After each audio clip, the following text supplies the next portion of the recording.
के कोने से एक गहरी गूंजती हुई हंसी सुनाई देती है। आरव सांस रोके कोने की तरफ देखता है। उसकी आंखों में डर और बेचैनी साफ झलक रही है। तुम समझते हो कि मुझसे बच सकते हो। मैंने सदियों तक इस श्राप के साथ जिया है, अब तुम्हारी बारी है। अचानक कमरे की रोशनी मध्यम हो जाती है। आरव दीवार से टिककर खड़ा होता है। उसके चेहरे पर पसीने की बूंदें चमक रही है। वह कांपती आवाज में बोलता है, तू क्या है? तू चाहता क्या है? कमरे के हर कोने से अजीब सी फुसफुसाहट सुनाई देने लगती है।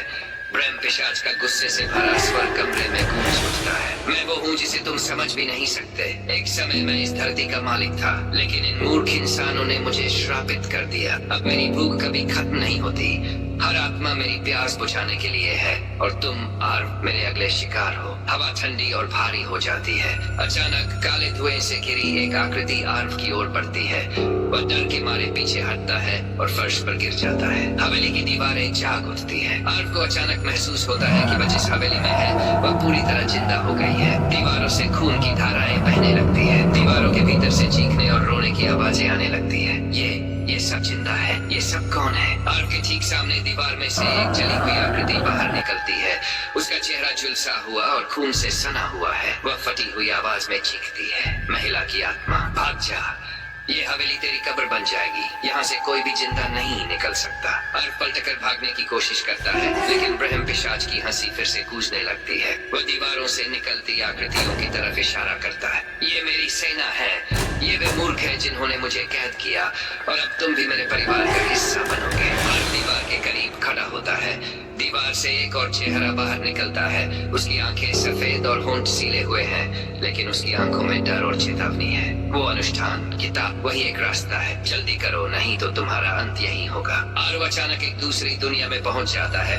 चारों तरफ आग की लपटें हैं। गांव का एक दृश्य सामने आता है। एक शक्तिशाली तांत्रिक आदित्यनाथ एक बड़े यज्ञ मंडप में खड़ा है। उसके चारों ओर शिष्य मरे पड़े हैं। आदित्यनाथ, ओम क्षम अमृतवन स्वाहा। गांव वाले दूर खड़े कांत के चेहरे पर एक विकृत मुस्कान है। गांव का बुजुर्ग, ये पागल हो गया है, इसे रोकना होगा, नहीं तो ये पूरी दुनिया के लिए खतरा बन जाएगा। जैसे ही आदित्यनाथ अंतिम मंत्र पढ़ता है, अचानक हवाओं का रुख बदल जाता है।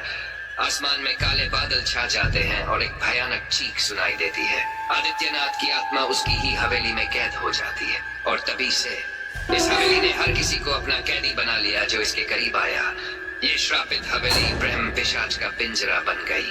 आर्व की आंख खुलती है, वह फिर से वर्तमान में लौट आता है। तो ये सब उसी पाप का नतीजा है, लेकिन अब मुझे इसे खत्म करना होगा। वरुण का जागना।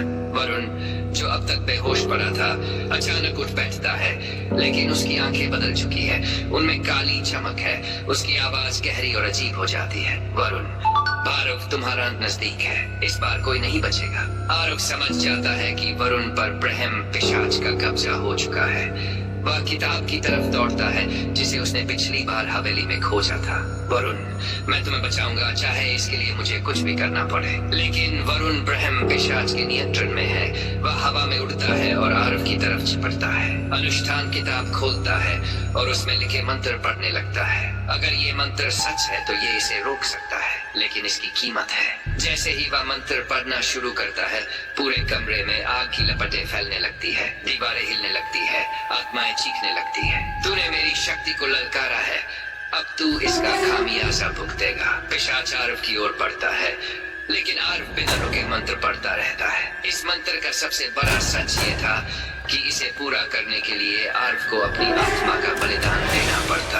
आर्व, अगर मेरी आत्मा से वरुण की जान बच सकती है तो मैं ये सौदा स्वीकार करता हूँ। बलिदान। और जैसे ही आर्व मंत्र का अंतिम शब्द पढ़ता है, उसकी आत्मा एक उज्जवल रोशनी में बदल जाती है। वह रोशनी ब्रह्म पिशाच पर हमला करती है। उसकी चीखें हवेली में गूंजने लगती है। नहीं, ये मुझसे मेरी शक्ति छीन लेगा।